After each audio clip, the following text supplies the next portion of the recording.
What would you do for love? Scratch that. What would you give up for love? That is the fiercely beating heart of this story. Take your time, take your time. There you go. George Martin trains a young fighter at his brand new gym. Pick it up. There you go. 63 is pretty old to start a new business. I like to throw that jab right there. And George Martin has spent most of his boxing career under the radar. Nevertheless, he is the greatest boxer you have never heard of. His story's so incredible, there's a movie all about it. It starts with these two men,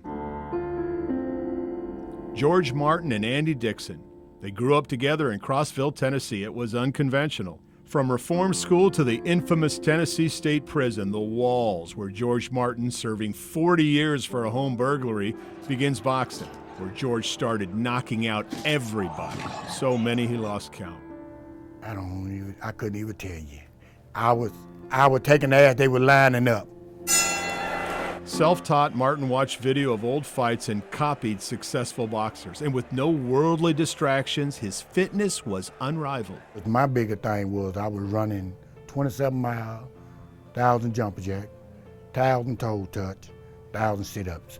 I used to go out on the yard and run till sun up to sundown. Eventually, the warden brought in a Golden Gloves state boxing champ. Martin knocked him out in one round. Then he knocked out another Golden Gloves champ, again in one round. I think maybe they wanted to see if they could find somebody to bring him down a notch. You know what I'm saying? I really believe they wanted to see somebody beat George. So they kept bringing them bigger and bigger and bigger. And no matter what they brought, he handled it.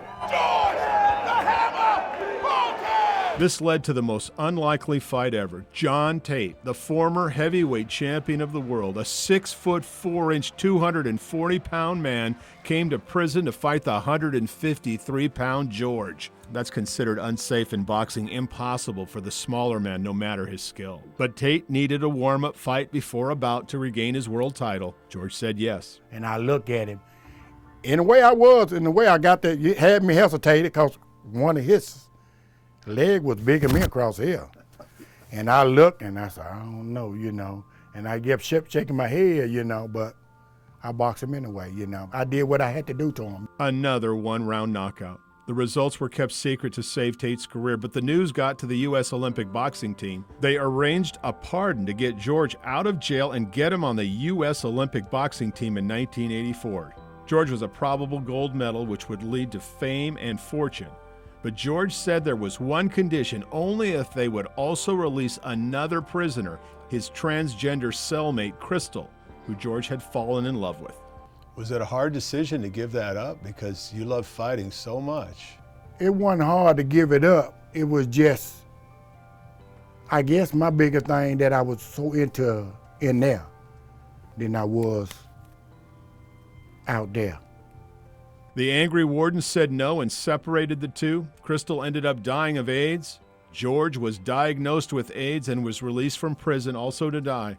Years later, Andy Dixon told the story to filmmaker Angela Shelton, who decided to make a movie about the boxer who gave up fame and fortune for love. All they needed was a death certificate. What they found was George, living in Nashville, married 20 years with 5 children, and a long career in sanitation. He was misdiagnosed. He had hepatitis C, not AIDS. The movie's called Heart Baby, and while it's not a documentary, it is the truth. Throw it down, boom. We need stories like this to remind us it ain't all about the money, it ain't all about the fame. Sometimes you have to make a stand for what's in your heart. There you go, that's what you want to do. Yep. You will soon be able to find the movie Heart Baby on Amazon Prime. You can find George at his gym on 2524 Hyman Street. I'm Dennis Ferrier, Fox 17 News, your Code Red station.